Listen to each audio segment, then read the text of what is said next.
আসসালামু আলাইকুম ভিউয়ার্স। এই যে আজকে এসেছি, দেখেন তালের পিঠা বানাবো। প্রথমে আমি সুজি নিয়েছিলাম, ওই বাটির এক বাটি সুজি, সেটা আগে ভিজিয়ে রেখেছিলাম। ভিজানোর পরে এখন আমি নিয়ে নিয়েছি, আর নিয়ে নিলাম তাল, নিলাম চিনি, আর নেব একটু লবণ, আর নিলাম চালের গুঁড়ি। নিয়ে এখন একটু মাখায় নেব। চালের গুঁড়িটা একবারে শুকনো ছিল, শুকনো গুঁড়ি আমি ফ্রিজে রেখে দিয়েছিলাম, সেখান থেকে নিয়ে নিলাম। এই যে ময়দা দিয়ে দিচ্ছি, এক বাটির 4 ভাগের মানে 4 ভাগের 1 ভাগ ময়দা দিয়ে দিলাম, সুজি দিলাম। এখন আমি ভালো করে এটাকে মাখায় নেব,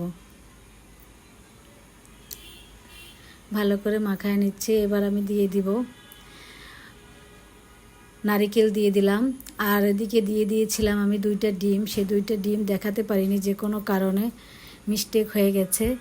2টা ডিম না দিলেও হয়, যারা পছন্দ করেন দিবেন, যারা পছন্দ না করেন দিবেন না, কারণ ডিমটা দিলে ভালো হয়, পিঠাগুলো খুব সফট হয়, নরম হয়, কেকের মতো হয় খেতে।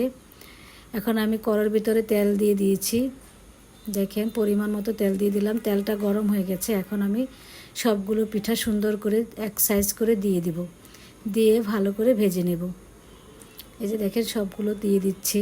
আসলে তালের সিজনে তালের পিঠা না খেলে কেমন যেন লাগে, যে কোনো সিজনের জিনিস সিজনে খেতে হয়, আর না খেলে কেমন খুঁতখুত লাগে মনের ভিতরে। এবার আমি বানাইছিলাম না, পরে দেখলাম যে কেমন লাগতেছে, সবাই বানাচ্ছে তালের দিনে তালের পিঠা, তাই আবার আমিও চিন্তা করলাম না আমিও বানাই, আর সেজন্যই আসলাম আপনাদের সাথে শেয়ার করার জন্য।